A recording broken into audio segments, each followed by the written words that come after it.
আসসালামু আলাইকুম সুপ্রিয় সহকর্মীবৃন্দ, আশা করি সকলে ভালো আছেন। আজকে আপনাদের সাথে আমি আরো একটি ফাইল শেয়ার করতে যাচ্ছি।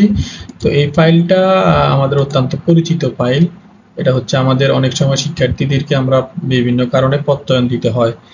কখনো দেখা যাচ্ছে নিবন্ধন তৈরি করার জন্য বা নিবন্ধন সংশোধনের জন্য বা অন্য কোনো কারণেও আমরা শিক্ষার্থীদেরকে প্রত্যয়ন পত্র দিতে হয়।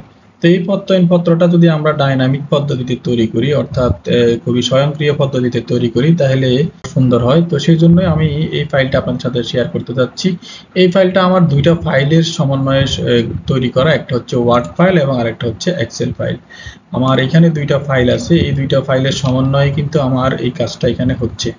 তো এই কাজটা আমি যেভাবে করলাম সেটা আপনাদেরকে আমি এখন দেখাই। যদি আপনাদের ভালো লাগে আপনারা ফাইল দুইটা নিয়ে আপনাদের বিদ্যালয়ে এটা ব্যবহার করতে পারবেন। তো আমি প্রথমে এখানে একটা ওয়ার্ড ফাইল ডিজাইন করেছি। এটা প্যাডের মতন করে আমি একদম রেডি করে রেখেছি। তো এখানে এগুলা কিন্তু সবগুলাই টেক্সট বক্স, আপনারা আপনাদের মতন করে করে এগুলা এডিট করে ফেলবেন, তাহলে আপনার একটা প্যাডও কিন্তু রেডি হয়ে যাবে। তো এইভাবে আমি শুধুমাত্র ওয়ার্ডে একটা ফাইল রেডি করলাম। তো এই একটা ফাইলের মধ্যেই কিন্তু আমি আমার প্রয়োজন অনুযায়ী যতগুলি প্রত্যয়নপত্র দরকার একটার মধ্যে আমি এটা করতে পারবো মেইল মার্জের মাধ্যমে। তো এই মেইল মার্জের মাধ্যমেই আমরা কিভাবে কাজটা করি আমি আপনাদেরকে দেখাই। আমি জাস্ট এখানে এই টেক্সটগুলো লিখে রেখেছি, আর এখানে যে বোল্ড যে লেখাগুলো দেখা যাচ্ছে এগুলা কিন্তু আমার ফাঁকা ছিল। এই ফাঁকা লাইনে এখানে এই গ্যাপের মধ্যে বোল্টের যে লেখাগুলা, এই লেখাগুলা কিন্তু আমার আরেকটা ফাইল থেকে এখানে শো করছে। তো সেই ফাইলটা হচ্ছে আমার এক্সেল ফাইল। আমি যদি এখন এক্সেল ফাইলটা এখানে ওপেন করি, তো এখন আমার এক্সেল ফাইলটা এখানে ওপেন হবে না, কারণ যেহেতু আমার ওয়ার্ড ফাইলটা এখানে ওপেন করা আছে, তাই আমাকে ওয়ার্ড ফাইলটা আগে এখানে ক্লোজ করতে হবে। কারণ আমি আপনাদেরকে দেখাই, যদি আমি এটাতে ওপেন করতে যাই, দেখেন আমার এটা কিন্তু ওপেন হচ্ছে না। হ্যাঁ, তো আমি এটা ক্যান্সেল করে এখান থেকে আগে আমার ওয়ার্ড ফাইলটা ক্লোজ করে দিলাম। এখান থেকে ওয়ার্ড ফাইলটা ক্লোজ করে আমি এই এক্সেল ফাইলটা ওপেন করলাম। তো এই এক্সেল ফাইলটার মধ্যে দেখেন আমি এখানে বেশ কয়েকটা কলাম রেখেছি। এই কলামের মধ্যে যেমন স্মারক নাম্বার, এন্ট্রির তারিখ, নাম, পিতামাতার নাম, গ্রাম, যা যা আমি রাখতে চাচ্ছি আর কি, প্রত্যেকটা ক্যাটাগরির জন্য একটা একটা করে কলাম আমি এখানে রেখে দিয়েছি, এবং এখানে জাস্ট আমি ডাটাটা আমার এন্ট্রি করব। এখান থেকে এই ডাটাগুলো কিন্তু আমার ওয়ার্ডে চলে যাবে। তো এটা করার একটা মূল উদ্দেশ্য হচ্ছে আপনার বছর শেষে বা 2, 4, 5 বছরে আপনি যতগুলি প্রত্যয়ন শিক্ষার্থীদেরকে আপনি দিবেন, প্রত্যেকটা রেকর্ডও কিন্তু আপনার এখানে সংরক্ষণ থাকবে। কাকে দিচ্ছেন, কখন দিচ্ছেন, সবকিছু আপনি এখান থেকে জানতে পারবেন। তো আমি 2024 সাল দিয়ে এখানে একটা স্মারক নাম্বার দিলাম, 1, 2, 3, 4 এভাবে থাকবে। পরবর্তীটা যদি দিতে চাই, এখানে জাস্ট এখানে একটা টান দিলেই পরবর্তীটা ক্রিয়েট হয়ে যাবে। জাস্ট এন্ট্রির তারিখটা এখানে লেখা থাকবে, শিক্ষার্থীর নাম, পিতার নাম, মাতার নাম, এইভাবে আমি এগুলো এন্ট্রি করব। এন্ট্রি করার পর ডান দিকে এদিকে আসলে এখানে এই শ্রেণীর জন্য এখানে আবার ড্রপ ডাউন লিস্ট দেওয়া আছে। এই ড্রপ ডাউন লিস্টে ক্লিক করলে শ্রেণীটা অটোমেটিক এখান থেকে সিলেক্ট করা যাবে। তো লিঙ্গের ক্ষেত্রে এখানে আমি 4টা অপশন রেখেছি। একটা হচ্ছে ছাত্র, ছাত্রী, একটা ছাত্র ছিল, ছাত্রী ছিল। অর্থাৎ শিক্ষার্থী যদি রানিং বছরের হয়, যেমন 2024, এই ক্ষেত্রে আমি ছাত্রী সিলেক্ট করেছি, এবং 2010 বা পূর্ববর্তী বছরের, তখন সেই ক্ষেত্রে আমি ভবিষ্যৎবাণী হিসাবে ছাত্র ছিল বা ছাত্রী ছিল এইভাবে সিলেক্ট করে দেব।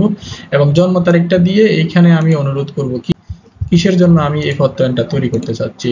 তো এই প্রত্যয়নটা আমি জাস্ট রেডি করতেছি শিক্ষার্থীদের জন্ম নিবন্ধন দেওয়ার জন্য, শিক্ষার্থীরা যাতে জন্ম নিবন্ধন তৈরি করে এবং বা সংশোধনের ক্ষেত্রে এটা ব্যবহার করার জন্য।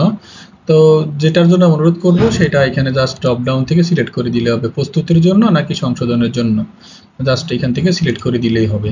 তো এখানে আমার 4 জনের ডাটা এন্ট্রি করা আছে।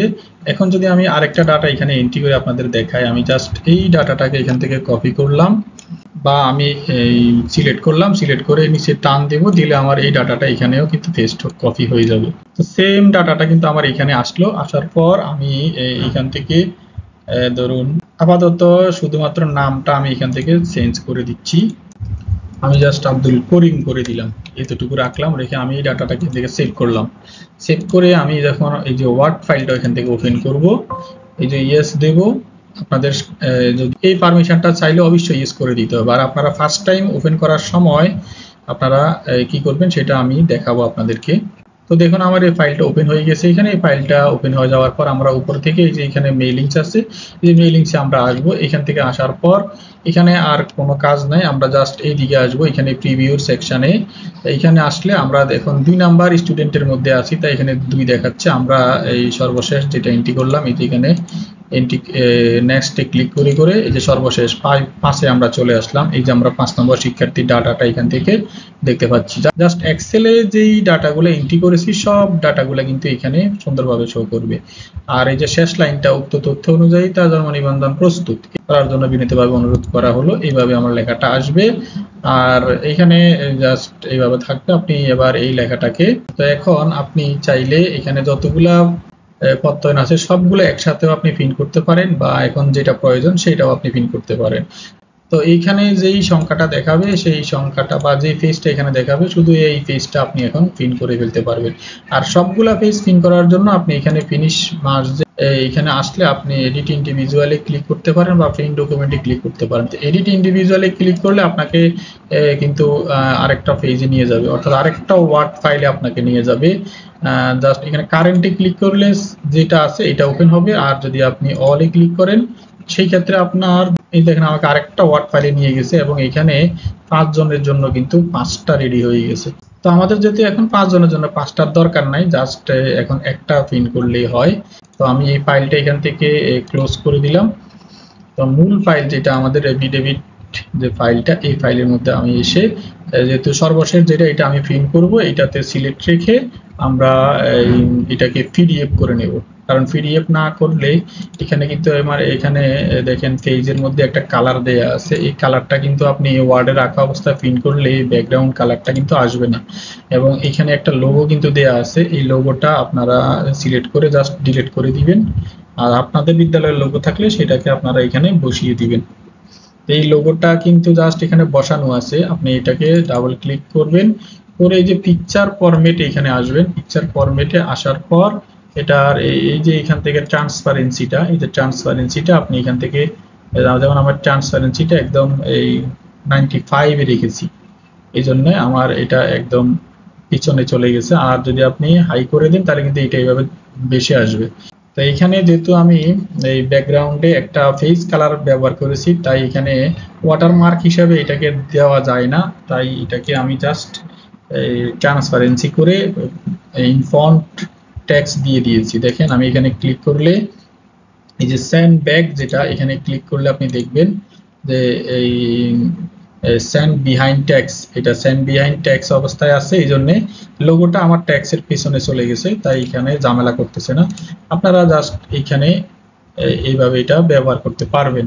আর এই ফাইলের সাথে সাথে কিন্তু আপনি সুন্দর একটা ফ্যাডও এখানে পেয়ে যাবেন। এই ফ্যাডটাকে আপনি সুন্দর করে রিনেম করে এগুলা ইউজ করতে পারবেন। এগুলা জাস্ট প্রত্যেকটা কিন্তু আলাদা আলাদা টেক্সট বক্স, প্রত্যেকটা আলাদা আলাদা শেপ, আপনি এগুলা সুন্দর করে অন্য জায়গায় নিয়ে রিসাইজ করে ব্যবহার করতে পারবেন। তো এই ফাইলটা যারা নিতে চাচ্ছেন, তো আপনাদের জন্য করণীয় হচ্ছে এখানে 2টা ফাইল, একটা ওয়ার্ড এবং এক্সেল ফাইল, এই 2টা ফাইল একসাথে আপনাদেরকে যে কোনো একটা লোকেশনে রাখতে হবে। যেমন আমি ডেস্কটপ লোকেশনে এখানে আমার রেখে দিয়েছি, আপনি যেই লোকেশনে রাখবেন 2টা ফাইল একই লোকেশনে রাখবেন। আর ওয়ার্ড ফাইলটা রানিং অবস্থায় এক্সেল ফাইল ওপেন হবে না, কিন্তু এক্সেল ফাইল রানিং অবস্থায় ওয়ার্ড ফাইল ওপেন হবে, কোনো সমস্যা নাই। আপনার এক্সেল ফাইলটার মধ্যে শুধুমাত্র ডাটা এন্ট্রি করবেন, ডাটা এন্ট্রি করে এখানে সেভ করলেই হবে। সেভ করে যখন আপনি ওয়ার্ড ফাইলটা ওপেন করবেন, ওপেন করার সময় যদি আপনার কাছে এই যে আমি একটা ক্লোজ করে দিলাম, যে ক্লোজ করে আমি যদি এখন এই যে ওয়ার্ড ফাইলটা এখান থেকে ওপেন করি, তাহলে আমার কাছে পারমিশন চাচ্ছে ইয়েস নো। তো আমি ইয়েস এ ক্লিক করলে এক্সেল ফাইলের লোকেশনটা সে অটোমেটিক নিয়ে নেবে।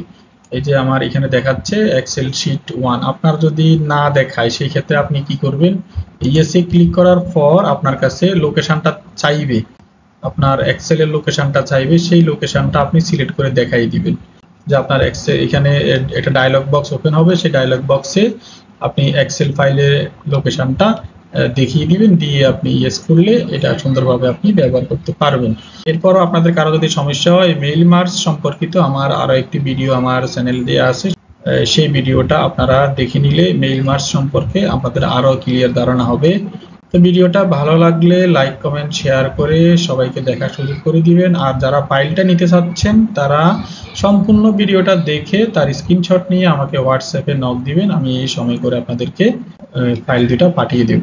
আর যারা ফেসবুক থেকে দেখছেন তারা আমার কমেন্টে একটা লিঙ্ক দেওয়া থাকবে, সেই লিঙ্কে আপনাদের মেইল অ্যাড্রেসটা দিয়ে রাখবেন, আমি ফাইলটা পাঠিয়ে দেব আপনাদেরকে।